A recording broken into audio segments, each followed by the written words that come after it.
Good morning, students. Welcome to Pioneer Convent School. Today we will continue with our chapter 6, which is Bhakti Sufi Traditions. And आज हम start करने जा रहे हैं हमारा topic 7, जो है the Chishtis in the subcontinent. यानी कि जब चिश्तीज हमारे इंडिया में आए तो उनका क्या स्टेटस रहा। मेनली हम यहाँ चिश्तीज को ही कवर करेंगे कि चिश्तीज ने कैसे इन्फ्लुएंस किया हमारे इंडिया को। तो Chishtis were the most influential tradition. Chishtis का काफ़ी इन्फ्लुएंशियल ट्रेडिशन था, उन्होंने काफ़ी प्रभाव डाला हमारे इंडिया पर। एंड उनका मोस्ट स्ट्राइकिंग फीचर क्या था कि they adopted successfully the local environment. उन्होंने लोकल एनवायरनमेंट को जो भी उस समय हमारे इंडिया में था उसको अच्छे से अडोप्ट किया। क्या चल रहा था उस टाइम हमारे इंडिया में, पहले भी आपको बताया है कि भक्ति मूवमेंट्स चल रहे थे, जैसे अलवर्स, नायनार्स, वीर शैवा ट्रेडिशन के बारे में हमने पढ़ा।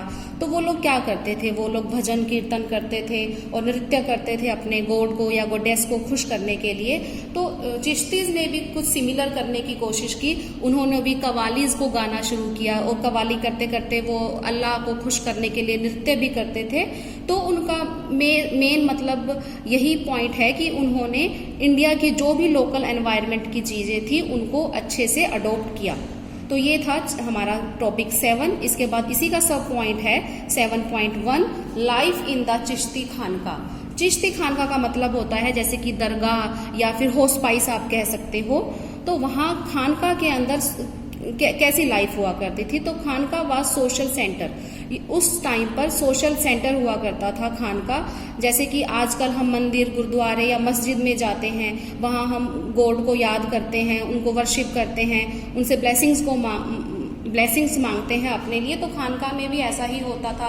वहाँ पर लोग जाते थे और वहाँ पर उनको फ्री ऑफ कॉस्ट फूड दिया जाता था, उनको रहने के लिए जगह दी जाती थी। वहाँ रहकर वो अपने अल्लाह को वर्शिप कर सकते थे। इवनिंग और मॉर्निंग में वहाँ पर कवालीज हुआ करती थी अल्लाह को खुश करने के लिए और वो उनको इंजॉय करते थे। तो खानका के अंदर या दरगाह के अंदर इस टाइप की लाइफ पाई जाती थी उस समय पर। एक खानका का जिक्र किया गया है आपकी बुक के अंदर और वो है शेख निजामुद्दीन होस्पाइस का। कहाँ सिचुएटेड है ये? On the bank of Yamuna, जो कि दिल्ली में है, हम सब जानते हैं। और उसका कंस्ट्रक्शन फीचर क्या है? मेनली वहाँ पर स्मॉल रूम्स पाए गए एंड ए बिग हॉल भी मिलता है वहाँ पर, जिसे जमात खाना कहा जाता है। वहाँ की स्पेशलिटी क्या है कि विजिटर लिव्ड एंड प्रेड। वहाँ पर विजिटर्स आते हैं, रहते हैं और वहाँ पर प्रे करते हैं अल्लाह को खुश करने के लिए। और शेख कहाँ रहते हैं वहाँ पर, या जो उस टाइम के जो टीचर हुआ करते थे उनको शेख बोला जाता था, वो रहते थे in a small room on the roof. यानी कि होस्पाइस के अंदर छत के ऊपर ही उनको एक स्मॉल रूम मिला होता था, वहाँ पर वो रहते थे। और आपकी बुक के अंदर बताया गया है कि एक मंगोल इन्वेजन हुआ था, यानी कि मंगोल ने आक्रमण किया था और उस टाइम पर रिफ्यूज सीख करने के लिए लोग उस होस्पाइस के अंदर आ गए थे।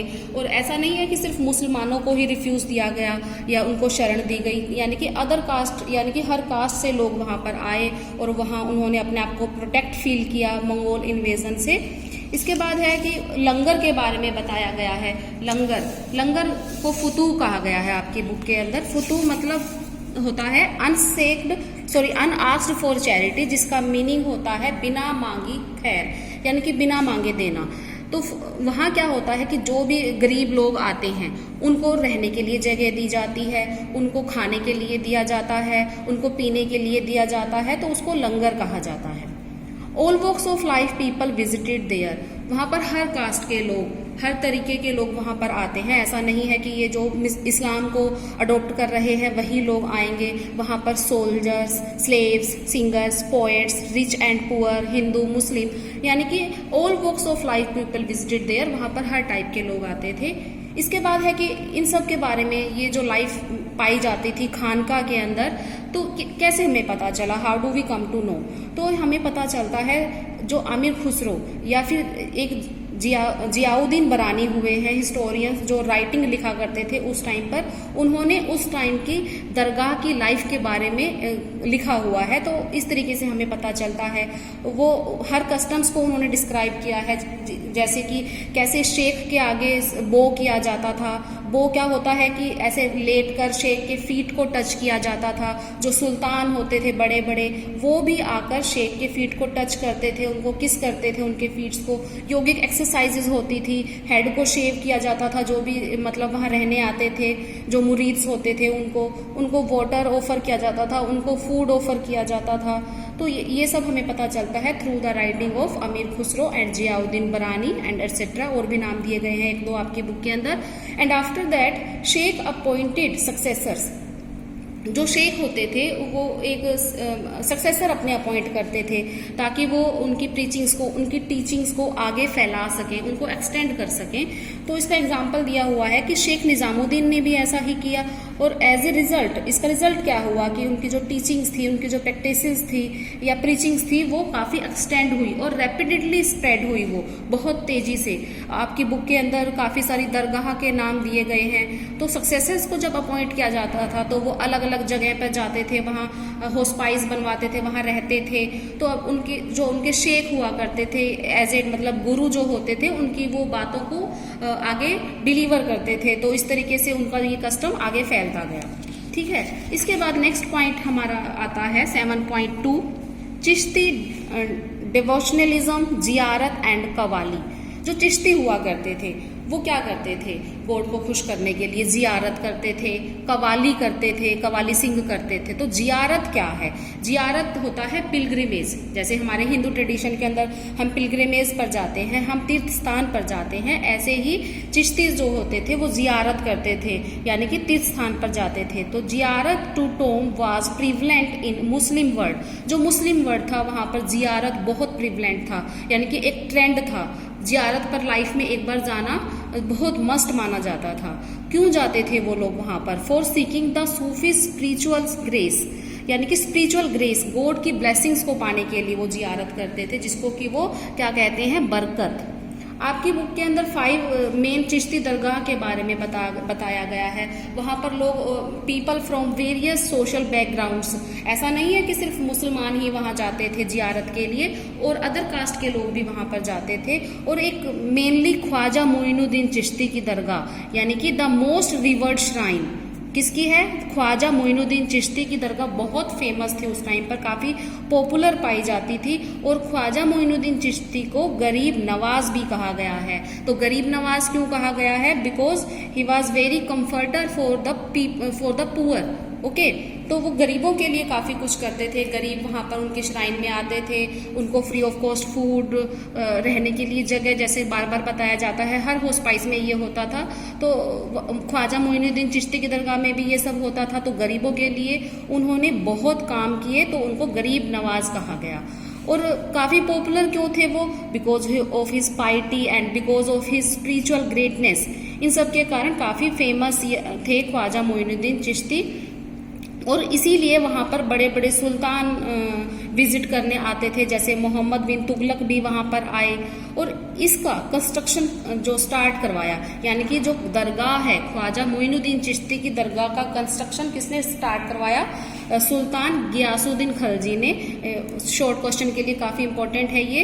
इसके बाद है इसकी लोकेशन के बारे में बताया गया है, कहाँ लोकेटेड है ये दरगाह? On the trade route linking Delhi to Gujarat.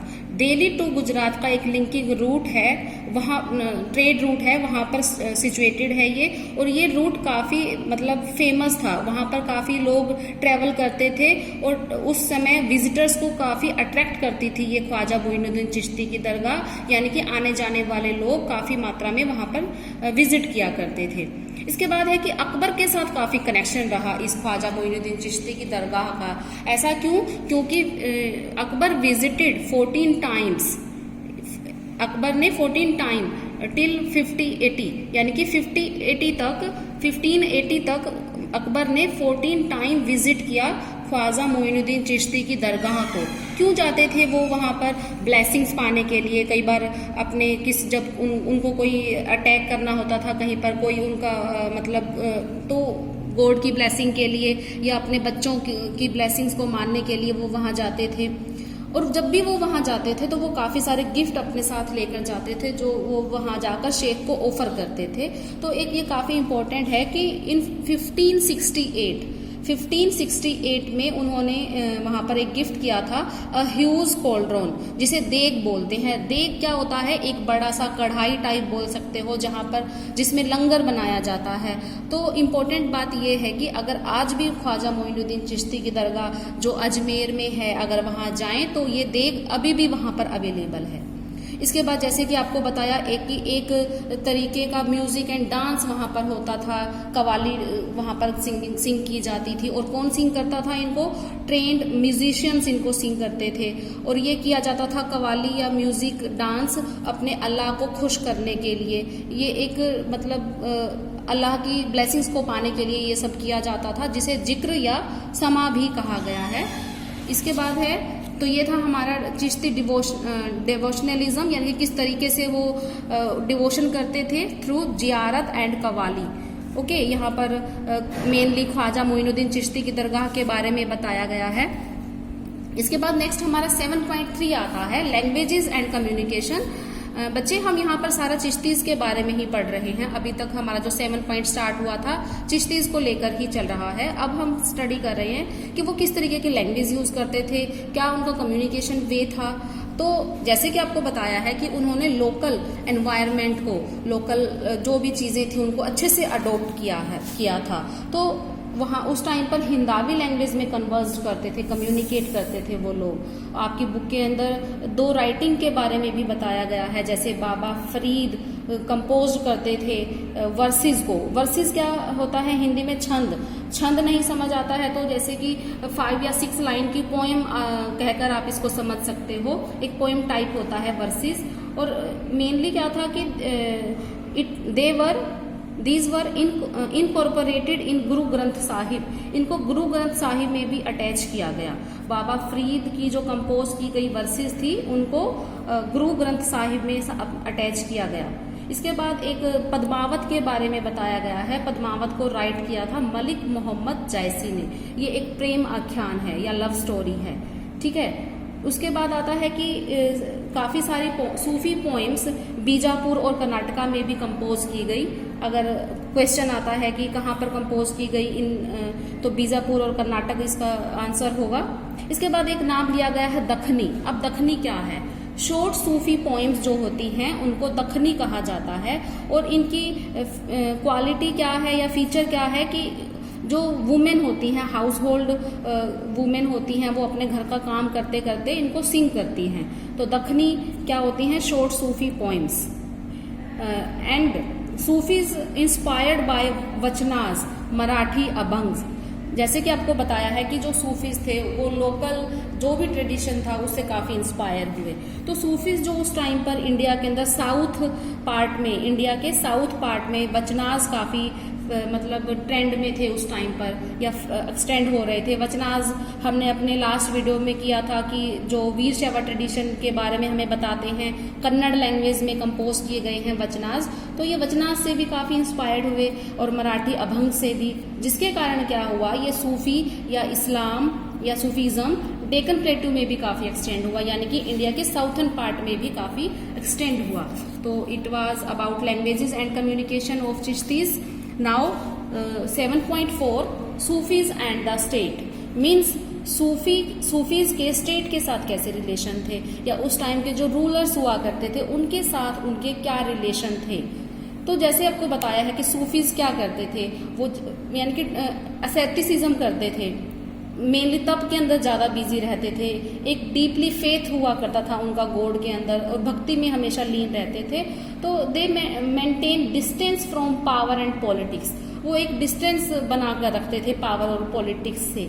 और ऐसा नहीं है कि फिर वो जो उनको रॉयल पैट्रोनेज मिलती थी उस टाइम के रूलर से, उनको वो अवॉइड करते थे, वो उनको एक्सेप्ट करते थे। दे एक्सेप्ट डोनेशन, जिसको वो इनाम कहते थे। क्या मिलता था उसमें उनको? फ्री लैंड या reduction from taxes, land grants कर दी जाती थी उनको। और ऐसा भी नहीं है कि जो सूफीज थे जो भी उनको रूलर से मिलता था वो उनको अपने पास स्टोर करके रखते थे। वो सिर्फ इतना ही लेते थे जो उनकी इमीडिएट रिक्वायरमेंट्स होती थी, लाइक फूड, क्लोथ्स एटसेट्रा, और इन सब की भी वो चैरिटी कर देते थे, डिस्ट्रीब्यूट कर देते थे नीडीज में, ओके, गरीब लोगों के अंदर। अब बात ये आती है कि जो सूफीज जो रूलर्स थे वो क्यों ये सब इतना अपना पैसा लगाते थे सूफीज के ऊपर, तो उसके लिए 2 पॉइंट आपकी बुक के अंदर दिए गए हैं कि रूलर्स इन रीजंस की वजह से सूफीज को सपोर्ट करते थे।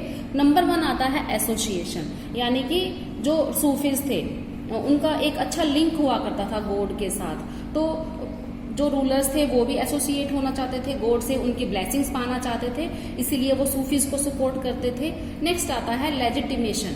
अब लेजिटिमेशन क्या है, यानी कि अपने आप को वैध प्रूव करना, ठीक है। तो इस चीज की उनको जरूरत क्यों महसूस हुई लेजिटिमेशन की? देखो, जो उस टाइम के रूलर्स हुआ करते थे ज्यादातर मुस्लिम रूलर्स होते थे, और उनको किसके अकॉर्डिंग रूल करना होता था? According to Ulema. बट उनके जो स्टेट के अंदर सिर्फ मुस्लिम पीपल ही नहीं थे, अदर मुस्लिम कास्ट भी हुआ करती थी, और and mostly they oppose Ulema rule, वो उलेमा रूल को ओपोज करते थे। तो मुस्लिम रूलर्स को तो वो क्रिटिसाइज करते थे, उनको अपोज करते थे, बट वो सूफीज को सपोर्ट करते थे। तो इनडायरेक्टली जो मुस्लिम रूलर्स थे सूफीज को सपोर्ट करके वहाँ के जो पीपल थे उनकी सपोर्ट अपने साथ चाहते थे, इसीलिए वो सूफीज को सपोर्ट किया करते थे। तो इसके लिए 2 पॉइंट थे, एसोसिएशन एंड लेजिटिमेशन, यानी कि सूफीज को खुश करके जो उनके फॉलोअर्स हैं उनका सपोर्ट वो अपने साथ इनडायरेक्टली चाहते थे। उसके बाद है कि ओलिया कुड इंटरसीड विद गॉड। ओलिया को मतलब शेख ही होता है। ओलिया जो है उस टाइम के कम्युनिकेट करते थे गॉड के साथ, यानी कि उनके वो ज्यादा नजदीक होते थे अल्लाह के, ऐसा माना जाता है। तो इसीलिए जो किंग्स होते थे, किंग्स टॉम नियर होस्पाइस, किंग्स की जो टॉम हुआ करती थी वो मेनली होस्पाइस के नजदीक ही बनवाई जाती थी, ताकि अल्लाह की ब्लेसिंग्स उन पर बनी रहें। अब लास्ट में 7th पॉइंट का यहाँ पर एंड के लिए लास्ट पॉइंट दिया गया है कि conflicts between sultan and Sufis, यानी कि सुल्तान एंड सूफीज के बीच में कन्फ्लिक्ट्स भी हुआ करते थे। ऐसा नहीं है कि हमें कभी कन्फ्लिक्ट नहीं होते थे। कई बार क्या होता था कि सुल्तान अपने आप को ज्यादा पावरफुल समझते थे, कई बार सूफीज अपने आप को ज्यादा पावरफुल समझते थे, तो उनमें कन्फ्लिक्ट हो जाते थे। जैसे कि आपके बुक में कम ही दिया गया है इस पॉइंट को लेकर, एग्जाम्पल दिया गया है, निजामुद्दीन औलिया को एक मतलब की उपाधि दी गई थी सुल्तान उल मशेख, जिसका मीनिंग होता है सुल्तान अमंगस्ट शेख। तो ये था अबाउट सूफीज कि किस तरीके से वो उन्होंने लोकल ट्रेडिशन को अडॉप्ट किया, लैंग्वेज कैसी थी उनकी, स्टेट के साथ उनके कैसे रिलेशन हुआ करते थे, कैसे वो गॉड को खुश करने के लिए जियारत पर जाते थे। नेक्स्ट हमारा 8th पॉइंट हम स्टार्ट करेंगे नेक्स्ट वीडियो के अंदर, जिसमें हम कबीर, गुरु नानक देव जी और मीराबाई को स्टडी करेंगे। Till then goodbye, take care.